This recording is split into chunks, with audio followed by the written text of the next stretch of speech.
Muito bem, então agora vamos ao segundo vídeo, né, sobre Filipenses capítulo 2, se ele apoia ou refuta a Trindade. Nós vamos considerar aqui os primeiros dois versículos dessa folha, tá? Que é o versículo 5 e o versículo 6, em várias bíblias diferentes aqui. Então esse texto aqui geralmente é traduzido assim nas bíblias que estão com a tradução mais precisa, né? Como a João Ferreira de Almeida, revista e atualizada. Ó. Tende em vós aquele sentimento que houve também em Cristo Jesus, tá? Até aqui todas as bíblias batem, tá?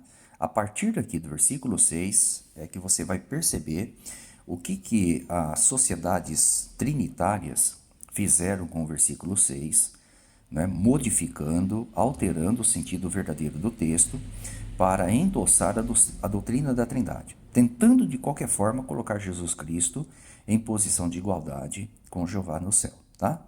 Para fundamentar, né, criar solidez à Trindade, esse ensino pagão. Então o texto diz assim, ó, o texto correto é esse aqui mesmo, viu gente, ó.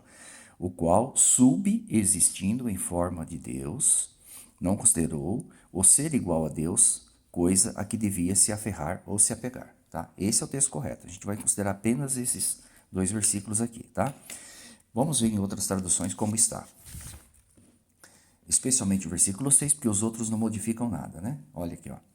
Bíblia de Jerusalém. Ele tinha condição divina, ou forma de Deus, que é a mesma coisa, tá? Não considerou ser igual a Deus como algo que devia se apegar, né? Uma correta, né? Correta tradução. Outra aqui, ó. Tendo plenamente a natureza de Deus. Gente, olha, aqui já forçou, né? Rei Jaime atualizada. Tendo plenamente a natureza de Deus. Não tem nada a ver forma com a natureza. A forma ali está se referindo à aparência externa de Cristo, viu? Tá? Aparência externa. Então ele tinha forma, tá? Pela aparência externa. Não tem nada a ver com a expressão natureza ou essência, tá?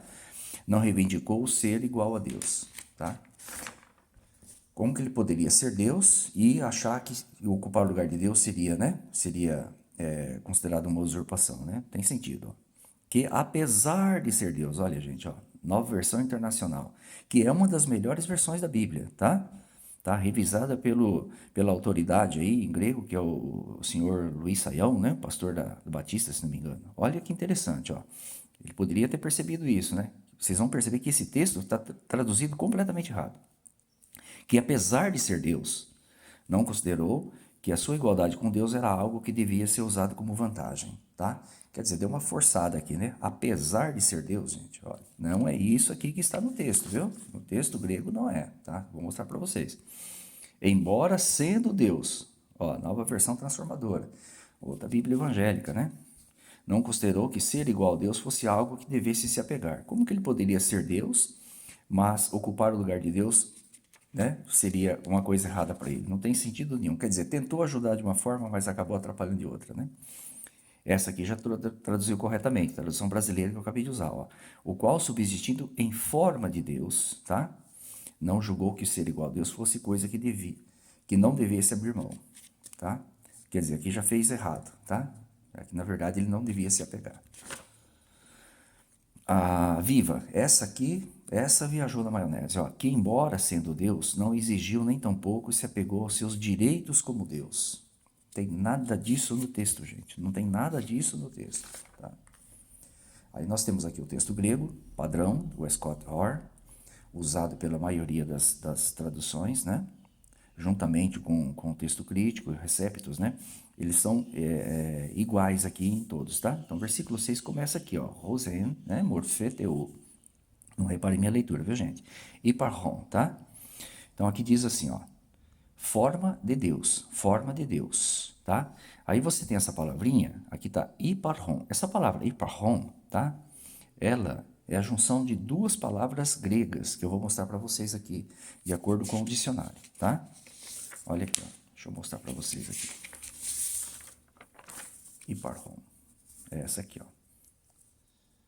Eu copiei, tá, do dicionário e coloquei aqui para vocês verem. Olha ela aqui, a Iparron. Ela está na chave de Strong 5225, Iparron.